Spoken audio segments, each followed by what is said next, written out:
1961 അവസാനിക്കാൻ വെറും 2 ദിവസങ്ങൾ ശേഷിക്കെ ജമൈക്കയിലെ ട്രലാവനിയിൽ ഗ്ലോറിയ എന്ന യുവതി ഒരു ആൺകുട്ടിക്ക് ജന്മം കൊടുക്കുന്നു.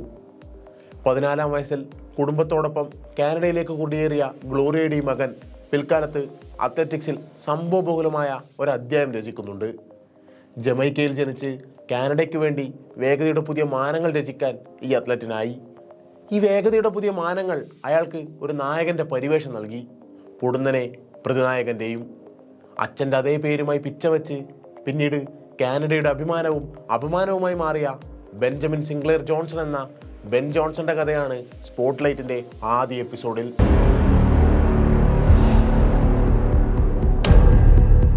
ആയിരത്തി 1958 സോൾ ഒളിമ്പിക്സിലായിരുന്നു ബെൻ ജോൺസന്റെ ഉദയവും അസ്തമയവും എല്ലാം. വേഗരാജാവിനെ നിർണ്ണയിക്കുന്ന 100 മീറ്റർ ഫൈനലായിരുന്നു വേദി. സോൾ സ്പോർട്സ് കോംപ്ലക്സിൽ തിങ്ങി നിറഞ്ഞ കാണികളുടെയും ലോകത്തിന്റെയും കണ്ണുകൾ അന്ന് 2 അത്ലറ്റുകളിൽ ഉടക്കി നിന്നു. ബിഗ് ബെൻ എന്ന ബെൻ ജോൺസന്റെയും അയാളുടെ എതിരാളി അമേരിക്കക്കാരൻ കാൾ ലൂയിസുമായിരുന്നു അത്. വെടിയുതിർന്ന് 0.132 സെക്കൻഡിനുള്ളിൽ തന്നെ ബെൻ ആദ്യ സ്ട്രൈഡ് പിന്നിട്ടു. നെഞ്ചുയർത്തിയോടെ ജോൺസൺ 80 മീറ്റർ കഴിഞ്ഞപ്പോൾ തന്നെ വിജയം ഉറപ്പിച്ചു. ഒടുവിൽ ഗാലറിയിലേക്ക് മുഖമുയർത്തി തന്റെ ചൂണ്ടുവിരലുയർത്തി ബിഗ് ബെൻ ഫിനിഷിംഗ് ലൈൻ തൊട്ടു. രണ്ടാമതെത്തിയ കാൾ ലൂയിസിന് 9.92 സെക്കൻഡ് വേണ്ടി വന്നു മത്സരം പൂർത്തിയാക്കാൻ. ബെന്നിന്റെ കുതിപ്പ് 9.79 സെക്കൻഡിലായിരുന്നു. സ്വർണ്ണ മെഡൽ നേട്ടം കാനഡക്കാരെ സന്തോഷിപ്പിച്ചപ്പോൾ അതിനെടുത്ത സമയം അവരെ അത്ഭുതപ്പെടുത്തി, ഒപ്പം ലോകത്തെയും. ജോൺസൺ കാനഡയുടെ ദേശീയ സ്വത്താണ് എന്നായിരുന്നു കനേഡിയൻ പ്രധാനമന്ത്രി ബ്രിയാൻ മുൾറോണിയുടെ വാക്കുകൾ. ഈ ലോക റെക്കോർഡ് 50 കൊല്ലമോ ഒരുപക്ഷെ 100 കൊല്ലമോ നിലനിൽക്കുമെന്ന് ആ ചരിത്ര വിജയത്തിന് ശേഷം ബെൻ ജോൺസണും പറഞ്ഞു. എന്നാൽ ഈ ആഘോഷങ്ങൾക്കും ആർപ്പുവിളികൾക്കുമൊക്കെ മണിക്കൂറുകൾ മാത്രമേ ആയുസുണ്ടായിരുന്നുള്ളൂ. വെറും 62 മണിക്കൂർ. ലോകത്തിലെ ഏറ്റവും മികച്ച ഓട്ടം എന്ന വിശേഷണം കൈവരിച്ച ഓട്ട മത്സരം ഉത്തേജകമരുന്നിന്റെ രസതന്ത്രത്തിൽ ഒന്നുമല്ലാതായി തീർന്നു.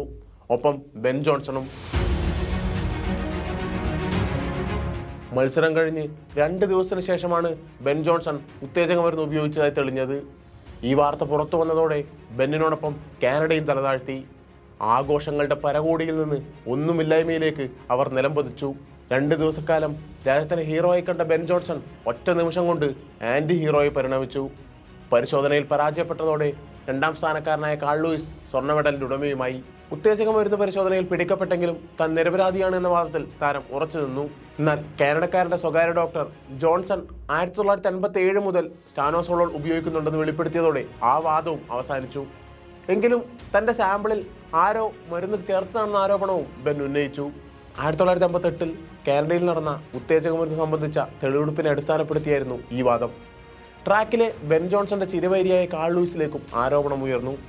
കാളിന്റെ ആന്ദ്രേ ജാക്സൺ എന്ന കുടുംബ സുഹൃത്തായിരുന്നു അമേരിക്കക്കാരനിലേക്ക് ആരോപണം എത്തിച്ചത്. ബെന്നിന്റെ സോൾ ടു സോൾ എന്ന ആത്മകഥയിൽ വരെ ആന്ദ്രേ ജാക്സന്റെ പേര് പരാമർശിക്കുന്നുണ്ട്. ബെൻ ജോൺസന്റെ ഉത്തേജക പരിശോധന നടക്കുമ്പോൾ ആന്ദ്രേ സ്ഥലത്തുണ്ടായിരുന്നു എന്നതും വിഷയത്തെക്കുറിച്ച് പിന്നീട് ചോദിച്ചപ്പോൾ അയാൾ ഒഴിഞ്ഞുമാറിയെന്നതും ആരോപണത്തിന്റെ ആക്കം കൂട്ടി. പക്ഷേ ഇതുകൊണ്ടൊന്നും കൈവിട്ടുപോയ സ്വർണം ബെന്നിലേക്ക് തിരിച്ചെത്തിയതുമില്ല.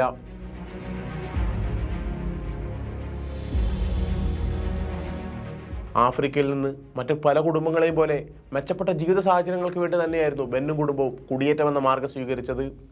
എന്നാൽ ആ പലായനം ബെന്നിനെ ഒളിമ്പിക്സ് വരെ എത്തിക്കുമെന്ന് ആ കുടുംബം സ്വപ്നം പോലും കണ്ടിട്ടുണ്ടാവില്ല.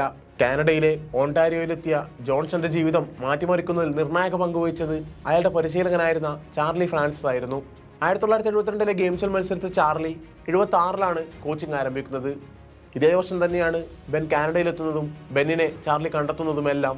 ബെൻ ജോൺസന്റെ കഴിവിൽ പൂർണ്ണ വിശ്വാസമുണ്ടായിരുന്ന ചാർലി താരത്തിന്റെ സ്പോൺസർ തുകയുൾപ്പെടെ സ്വയം കണ്ടെത്തുകയായിരുന്നു. 1984 ഒളിമ്പിക്സ് ചാർലിയുടേതായിരുന്നു. ട്രാക്കിൽ ചാർലിയുടെ കുട്ടികൾ മെഡൽ കൊയ്തു. ബെന്നിനുമുണ്ട് അത്തവണ മെഡൽ. 10.22 സെക്കൻഡിൽ 100 മീറ്റർ ഓടിത്തീർത്ത ബെൻ ജോൺസൺ കാൾ ലൂയിസിനും സാമുവൽ ഗ്രാഡിക്കും പിന്നിലായി 3ാം സ്ഥാനം നേടി. അടുത്ത ഒളിമ്പിക്സിൽ 9.7 സെക്കൻഡിൽ ബെൻ 100 മീറ്റർ പൂർത്തിയാക്കുമെന്നായിരുന്നു ആ മെഡൽ നേട്ടത്തിന് ശേഷം ചാർലിയുടെ പ്രഖ്യാപനവും പ്രവചനവും. ഇരുവരും തമ്മിലുള്ള പരസ്പര ധാരണയും ഒത്തൊരുമയും പരിശീലകനായ ചാർലിക്ക് അത്രമാത്രം ആത്മവിശ്വാസം നൽകിയിരുന്നു. ചാർലിയുടെ പ്രവചനം സത്യമായതുമാണ്. പക്ഷേ ആ അത്ഭുതത്തിൽ പലതും കലർന്നിരുന്നുവെന്ന് മാത്രം. സോൾ ഒളിമ്പിക്സിൽ ബെന്നിനോടൊപ്പം ഓടിയ സെസോയ് വില്യംസും ചാർലിയുടെ കുട്ടികളിൽ ഒരാളാണ്. പിൽക്കാലത്ത് സെസോയും സ്റ്റാനോസോളോൾ ഉപയോഗിച്ചിരുന്നതായി കുറ്റസമ്മതം നടത്തി. സോൾ ഒളിമ്പിക്സിന് ശേഷം ആജീവനാന്ത വിലക്ക് നേരിട്ട ചാർലി 2010 അർബുദം ബാധിച്ച് മരണമടഞ്ഞു. അതുവരെ ബെൻ തൻ്റെ ഗുരുവിനെ നിരവധി തവണ കാണുകയും ചെയ്തു. സോളോ ഒളിമ്പിക്സിന് ശേഷം പലതവണ തിരിച്ചു വരാൻ ശ്രമം നടത്തിയെങ്കിലും അതൊന്നും ബെന്നിനെ ഒളിമ്പിക് സ്വർണം, ലോക റെക്കോർഡ്, ലോക ചാമ്പ്യൻഷിപ്പ് എന്നീ നേട്ടങ്ങൾക്ക് അരികിലെത്തിച്ചില്ല. സസ്പെൻഷൻ കഴിഞ്ഞ് 1991 തിരിച്ചെത്തിയ ജോൺസൺ 92 ബാഴ്സലോണ ഒളിമ്പിക്സിൽ പങ്കെടുത്തു. അന്ന് സെമി ഫൈനലിൽ അവസാന സ്ഥാനക്കാരനായാണ് ബെൻ ഫിനിഷ് ചെയ്തത്. സോളോ ഒളിമ്പിക്സിന് ശേഷം വീണ്ടും 2 തവണ ഉത്തേജക പരിശോധനയിൽ ബെൻ പരാജയപ്പെട്ടു. ഒടുവിൽ വിലക്കുകൾ നീങ്ങി 1999 കനേഡിയൻ മീറ്റുകളിൽ ഓടാമെന്ന ആനുകൂല്യം ബെന്നിന് കിട്ടി. എന്നാൽ ജോൺസണോടൊപ്പം ഓടാൻ മറ്റു താരങ്ങൾ വിസമ്മതിച്ചതോടെ ജോൺസന്റെ ട്രാക്കിലെ ജീവിതം അവസാനിക്കുകയായിരുന്നു.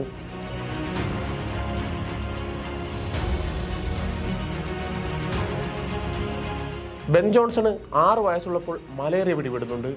ആ രോഗാവസ്ഥയിൽ നിന്ന് അത്ഭുതകരമായാണ് കുഞ്ഞു ബെൻ രക്ഷപ്പെടുന്നതും. ആ കരുത്തും കൊണ്ടാണ് കായിക ലോകത്തേക്ക് താരം പിച്ചവെച്ചത്. എന്നാൽ 6-ാം വയസ്സിൽ കുഞ്ഞു ബെൻ പുറത്തെടുത്ത നിശ്ചയദാർഢ്യം ബിഗ് ബെന്നിന് പിന്നീട് തുടരാനായില്ല എന്നതാണ് സത്യം.